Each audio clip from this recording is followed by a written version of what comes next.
The NFL Combine is in the bag. We have confirmation on some, questions on others. We're going to put it all to the test today on a Chiefs full 7-round mock draft today for Monday. Welcome to Locked On Chiefs. From the land of the free and the home of the Chiefs, this is the Locked On Chiefs podcast. Hey, welcome back, everybody. I know it's been a long weekend of watching guys in shorts run around on a field, but that's okay. This is Locked On Chiefs, part of the Locked On Network, your team every day and for free, everywhere and always. Thanks for making us your first listen. If you check out another one like the Locked On NFL Draft Show, which Croc and I just broke down his latest mock, that's going to be fun. I'm Bryant Tracy, the founder of Rogue Analytics and Performance Consulting. We work around athleticism and around the league in this time of the year. I'm also the founder of RGR Football and the host over on Locked On NFL Draft. And I'm Chris Clark, the founder of Chiefs Corner, and you can find me at Chiefs Corner on Substack. Sorry, I got a little overzealous on playing the Locked On intro, so my apologies there. It happens. We're brought to you by BetOnline, and I'm sure they're okay with it. You can get everything covered over there with props, odds, and lines. Just check them out. It's BetOnline where the game starts. Now, the big thing, we'll just touch on it because we have to. 10 minutes ago, it was confirmed Tyrann Mathieu is going to free agency. That means that they have not reached a deal. That means that their discussions have come to an impasse, and he's going to hit the market. The interesting thing was the level that they said that it might hit double digits per year, meaning 10 million per season. That's quite a bit lower than we expected. So I think that the market on a 30-year-old safety is certainly softer than even we realized. And what that means is he'll go out and test, and he may find a way back to Kansas City on a lighter deal, which works for everyone except maybe Tyrann. So we'll have more on that tomorrow, and we'll continue with Matt on Wednesday. But today is Monday, and we're going to get into the mock draft that we have cooking. I will set up my screen to share, but just general takeaways from the weekend, Chris. How did you feel about the Combine? Quite interesting. I just want to throw out there because it has also been reported Tyreek Hill looks like he's going to sign a deal somewhere around 4 years, $85 million.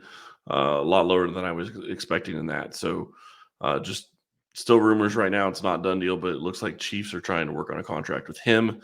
Start looking at the Combine, you start having people that are just jumping all over the place. And the speed of some of these positions is crazy.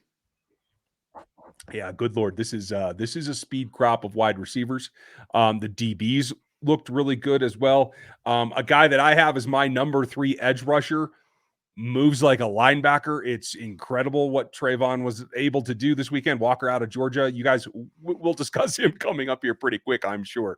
But a lot of options in the positions that the Chiefs need. So that's a big plus, especially now when you look at what is likely a departure of Tyrann Mathieu, at least for now.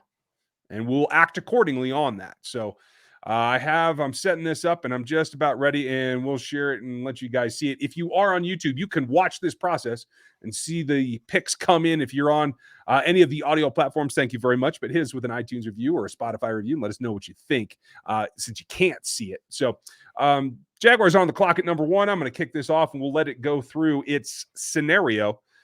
And that's the nice thing about mock drafts, folks. I say this every week on everything I do on RGR as well. There are scenarios. The Chiefs do this themselves. They work mocks in order to find out what could be possible. Now, this is a trade scenario. We're not going to do trades today. That'll be a whole separate show because otherwise we'll be here for, all of your lunch break and most of your afternoon and whatever else you have going on today. Not gonna lie, though, watch it tick down. Trading up to 13 for just your second round pick seems like awfully enticing. Yeah, you like that? Okay. Well, just for your second round pick, yeah. I mean, that's a long way to go just to give up one pick. Yeah, I understand you completely. That is enticing. So what we find is too much dismay for some folks. Nakobe Dean went off the board to the Dolphins just before the Chiefs pick. Roger McCreary, Perry and Winfrey, Garrett Wilson, the 4 before that. Now, Trayvon Walker, the edge rusher that I was talking about, is already gone, as is Trent McDuffie, the corner, 2 guys that I think fit Casey very, very, very, very, very well. Like, I don't know how many varies I could put behind it, but Karlaftis, Jameson Williams is gone, Booth is gone, Ajabo is gone. A lot of players that you've seen us mock in the past. So what we have on the board is a couple of wide receivers, particularly in Chris Olave and Jahan Dotson, the guys who I think are 2 of the best route runners of the top 5 and have the 2 best hands of this draft. So that's nice to see. Drake London, the wide receiver, is there as well. And then we get into the question marks. Now with Tyrann's hitting free agency, Daxton Hill is here, a guy that could slide into his nickel robber role very, very easily. Not as good playing deep, but is in that role. Jaquan Brisker is a nice all-around safety that I think can do a little bit of everything. And the edges to this point have been completely decimated. And that's unfortunate because that's really what the Chiefs have to prioritize top, I think. It'd have to be edge for me. I can't imagine they're going to be getting one in free agency. So to me, it would be edge. Would be their top priority in the draft. The only top 6 edge left is Cameron Thomas. We've mocked him before. He is the power edge from San Diego State. He didn't run a 40. He went out for the drills and pulled his hamstring on the first one. So we didn't see much from him at the combine. So that eval remains the same. So knowing that we've picked him before, do you want to stay there or do you want to go at another position? I'd say go to another position. And is it wide receiver or is it defense now? Does this Tyrann news change you? I don't know that the Tyrann news really changes me. I still think that safety is going to be an important position, though, for Kansas City, and they are going to be missing. So with Daxton Hill sitting there, I think you still have to consider that as your pick at number 30. And right now today, I would go with that because there is more depth at wide receiver than there is at safety. So I would say take that. So Daxton Hill, welcome to Kansas City. You are now the nickel robber, somewhere in between. And that means L'Jarius Sneed can move back outside in all likelihood in a number of different scenarios. Yes, he's listed as safety. He'll play nickel probably primarily in the NFL. Daxton Hill will. So we tick down here. And before we get to this selection, I want to make sure that you guys know and hear from our pals that have some great stuff cooking over there. Yeah, Built Bar does have some great stuff cooking over there. They have a lot of specials going on right now, so be sure to go check them out. Have you tried the Puffs yet? If you haven't, you're missing out on one of the Built Bar's best tasting bars. Puffs are the first ever protein infused marshmallow. They're fluffy, they're marshmallowy. They're not just a protein bar, they're a treat, and they're covered in 100% real chocolate. Low calorie, high protein. Replace your candy bar with these. They are better. Typical candy bar can be anywhere from 200 to 300 calories. Built Bars have 130 calories, 4 grams of sugar, 4 grams of net carbs, and 17 grams of protein. Compare that to a candy bar, which usually has 240 calories, 30 grams of sugar, and dozens of net carbs. Lots of different flavors to choose from: mint brownie, coconut almond, and all new for this month, white chocolate cookies and cream. Be sure to go check it out at Built Bar. Go to Built.com and use promo code LOCK15 and get 15% off your order. Use promo code LOCK15 for 15% off at Built.com. Now, while you were doing that read so deftly, I was looking at this proposed trade from the Bengals, which we will flatly deny because it makes no sense. So here we are back on the clock. I was thinking when I saw it pop up. And we're here, and we're clearly into the second tier of edges. And that is still a high priority, as are the wide receivers. And then I would think the linebacker would be interesting. I think Brian Asamoah at 62 is a little bit high, a little bit rich for my blood. But that's okay. Damone Clark is right there. I think he probably should be a top 60 pick. So I'd be okay with him. I do not think Beavers is. Arnold Ebiketie is an undersized, more outside linebacker than true 4-3 end edge rusher that could be available. And then there's the curious case of Myjai Sanders. Now, I like Myjai a lot. Lined up in a 3-man front quite a bit. Can play 5 technique, can reduce down into the 3 tech, but he played at Cincinnati at 250, 246 most of the time. He came into the combine at 228, having dropped 20 pounds. That's a problem. And I think he's doing it because my guess is he's been advised that he needs to aim for the 3-4 teams that want a true outside linebacker, not a down defensive end. And so I think that might take him off the board for us. Yeah, I think it kind of could, because that is going to be way too skinny to play the edge in Kansas City. And the other guys that you see here are also 3-4 oriented guys. In Ebiketie, in Drake Jackson, in Nick Benito. Benito, I would probably put at the top of all of them, to tell you the truth. And then we can search around for inside off-ball linebackers. Chad Moon will be there later, so will Troy Anderson will be there later. So if we want to go linebacker, I think it's Damone Clark. If not, then I think we have to look at what else we can get between George Pickens at 2. Calvin Austin, I would not select with the second-round pick. Sky Moore is a push for me. It's right about where I think he's selectable. Wan'Dale Robinson. We have your choices. You want to go offense or stay on the defensive side? It really doesn't look like there's any edge players that would really be the value pick at 62. So I think you have to kind of maybe look at the wide receivers. Okay. My J would have been my pick here until this weight drop. So I think Pickens is the best of them. Let's put another Georgia Bulldog onto this roster. Welcome. Imagine that.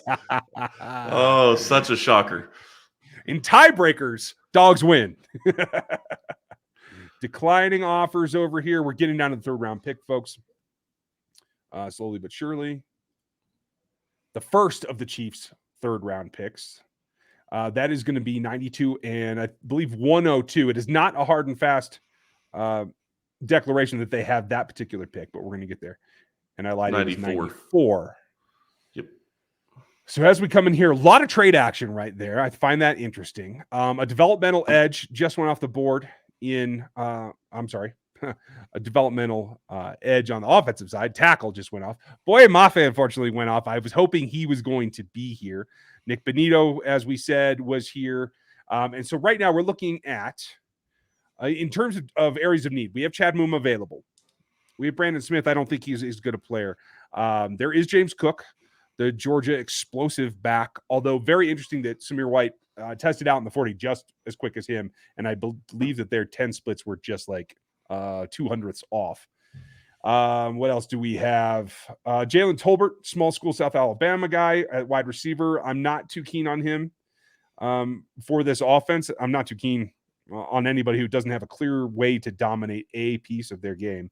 Alec Pierce ran very well this weekend. He's probably going to be available in 10 picks, so I don't think we should go there. So it comes back down to, do you want a backup tight end? Do you want a linebacker, Chris?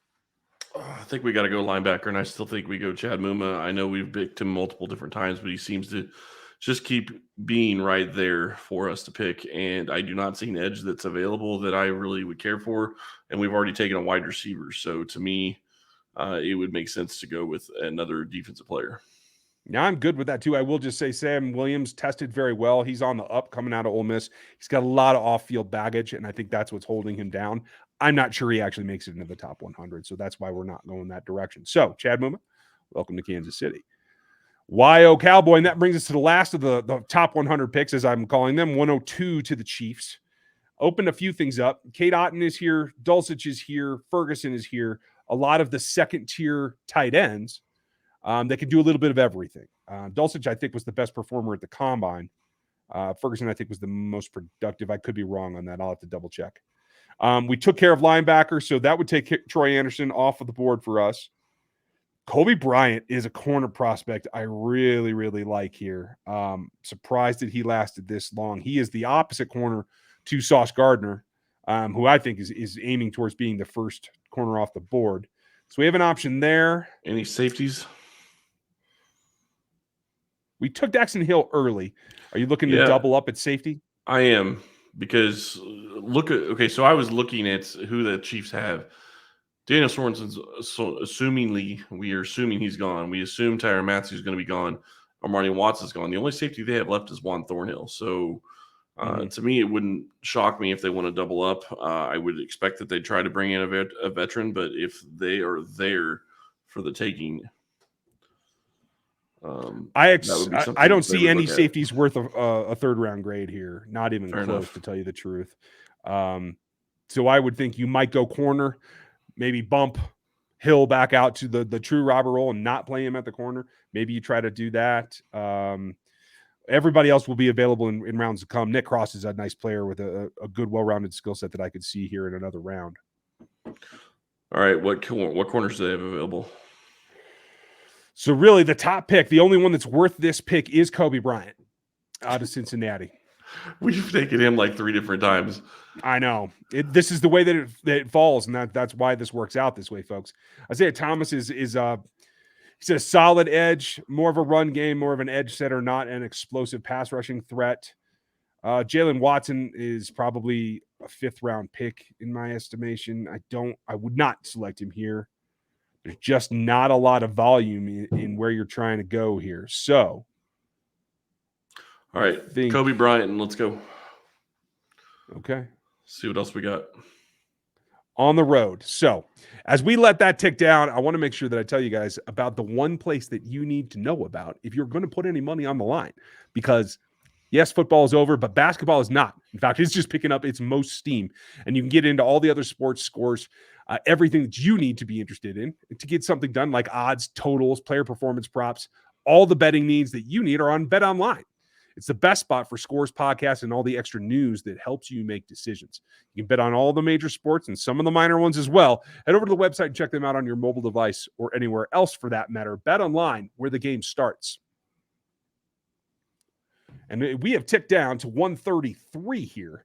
And now things start to open up a little bit more, I think, because you see, I would never consider running back until this spot. I'm still not going to today, but I'm just saying. Now Tyson Anderson, the Toledo safety, is interesting.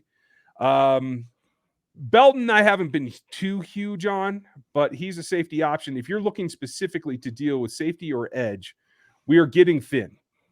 What do we have? The best edge on the board right now is D'Angelo Malone.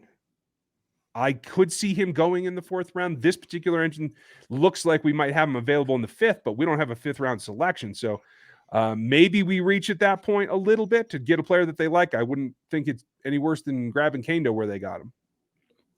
Yeah, and I haven't seen any real value at edge at the places we've been picking, so I think this is going to be a problem for Kansas City. They're going to have to get figured out, and they may end up having to make trades to go get a guy that they want. So take D'Angelo Malone here, and we'll move on to – I guess we're really going to the 7th round at this point, aren't we? I do believe we have a 6th yet, but – it is going to be a while. Yeah, it is at 189 in the 6th, and then the 3 7th round picks. And this would be a place if we were doing a trade mock, I would definitely have moved out of 1 or 2 of these by now, but this would be a spot definitely to package some things. You're not going to get value for 7th round picks. You'd have to give them all up to maybe move up 10 spots out of your 6th. And well, that was interesting. This engine went right on by us, and what they did is select Vidarian Lowe, the offensive tackle, in place of the Chiefs. Didn't allow us to make that. He's out of Illinois, and he's actually somebody the Chiefs talked to this past weekend at the Combine. So that does line up in terms of compatibility. And it does tell me that, especially outside of the top 100, the Chiefs will be looking to bolster their offensive tackle group with another young player that can come in and try to mold and kind of grow. So I'm not against that at all. It's not the pick that I would have made, but it's there and it's done. So we are on the board at 230 in the 7th. And now it's kind of all holds barred. You know, you can do whatever you want to do. And I'm Any not too interesting worried about QBs? it. That is a good question. Let us see. Did my guy go? Brock Purdy's still available. He was productive at Iowa State. Derek King, I don't think is going to be a quarterback in the league. I think they're going to turn him into a utility player, to tell you the truth. So no, there are no quarterbacks. Okay. What about running backs? The running backs available come down to Deshaun Corbin, solid player from Florida State. I could see that. Jerian Ely, Ty Chandler, Devontae Price. Let's see, who are we looking at? Verdell from Oregon, huge pass catcher, a lot of passing yards. Ingram from USC. Nothing that really shakes the tree for me. Anything for you? Nope. So we look at who this engine thinks is best available. Velus Jones stands out to me. Had a really nice workout at the Combine, was really productive, and took the most of his shots when he was able to get the ball at the Senior Bowl. I thought that stood out. There's Charleston Rambo. There's Trey Turner. Both of those are ho-hum for me. Smoke Mondays down here. I think we can get him in another pick, though. We don't have to go there right now. Yep, I'd take the wide receiver and go. Yeah? Okay. Yep, double up at the position. Let us do that. Velus Jones, Tennessee. Welcome to Kansas City. We're going to tick down here a few more. Now, Smoke Monday is a corner, not the greatest athlete. Not a corner, a safety, not the greatest athlete, but somebody you might like. Can do a little bit of everything. Did he just go off the board, though, while we were waiting? Okay. No, he's still on there. Below 236. Okay. So I assume you want to add that? Yep. Done deal. Smoke money. Welcome to Kansas City. And now at 248, the Chiefs' final pick of this draft. We have a little bit of everywhere. There's Neil Farrell. Not the most explosive athlete, but a guy who was pretty productive at LSU along the defensive line. There is Jeremiah Gemmell. He stood out, and he's a linebacker that can move pretty good. He would definitely be at the backup tier, so I don't know if you're going to go there. Toure, the wide receiver from Nebraska, has had some big ups at times. He would be worth a chance here. Can't believe Demario Drummond would be this down low, but he's still on the board there as well, another wide receiver. Ja'Carry Robertson is a guy from Wake Forest that I like on tape. Haven't worked him all the way up, but when doing David Bell, he stood out a couple of times. We're just scrolling for the roll here. Frei Fogle. I know a lot of Indiana fans have been tweeting me about him. Yep, I've seen that. Yeah, you like that? Okay. Well, I've seen. Why not? No, I'm just saying I've seen a lot of people talking about him. I don't know. I can't see Kansas City tripling up and taking 3 wide receivers in the same draft. Of course, I don't think they're going to use all 9 of their picks either. So true. Any interior linemen? Let us have a look. Or tackle, but I can't imagine you're going to find a swing tackle here or a starter. No, there's not much in the interior either. Nope. Nobody that stands out. Development edges have pretty much been taken care of. What about CB? Panasiuk we will check them. And I'll tell you, the guy to take the chance on right here is Zion McCollum out of Sam Houston State. There you go. He is worth the gamble. So this year's Bo P. Keys, welcome to Kansas City. Yep. Last pick of the 7th round for Kansas City. I think that is going to be just fine. Yeah, I think that's great. So we end up Daxton Hill, the nickel safety. George Pickens is the wide receiver from Georgia. Chad Muma, the coverage linebacker. And yes, he is a coverage linebacker. I hear people complaining me calling him that. Yeah, he is a coverage linebacker. It is for sure. He's out of Wyoming. Kobe Bryant, the other corner from Cincinnati. D'Angelo Malone, the stand-up edge rusher from Western Kentucky, that is. He's part of the law firm of Zappy, Stearns, and Malone. Verdarian Lowe, the offensive tackle from Illinois. Velus Jones from Tennessee, the wide receiver. Smoke Monday out of Auburn.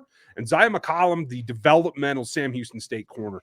That's a pretty good onslaught there, and they fill a lot of roles that way. Yeah, I'm really looking forward to seeing what else shakes out at the combine over the next couple of weeks or this next week to see how things are going to change going forward as well. There's going to be a lot more of it on Locked On NFL Draft, folks. Make sure you check that out. I'll be going over Zion here probably next week. And check out the Locked On NFL show as well. Both of those are on YouTube, so you can see what we're talking about as well. Hope that you guys enjoyed this. Let us know the pick that you like the most and the one that you like the least. Who did we miss on that you really want to see in a Kansas City uniform? Put that in the comments on YouTube. That's the fastest way to get us comments, but leave us the iTunes reviews as well. We appreciate your time. Thank you for listening to us today. We're going to be back tomorrow and Matt on Monday or Wednesday, whatever day that is. You guys have a good one. We'll talk to you then.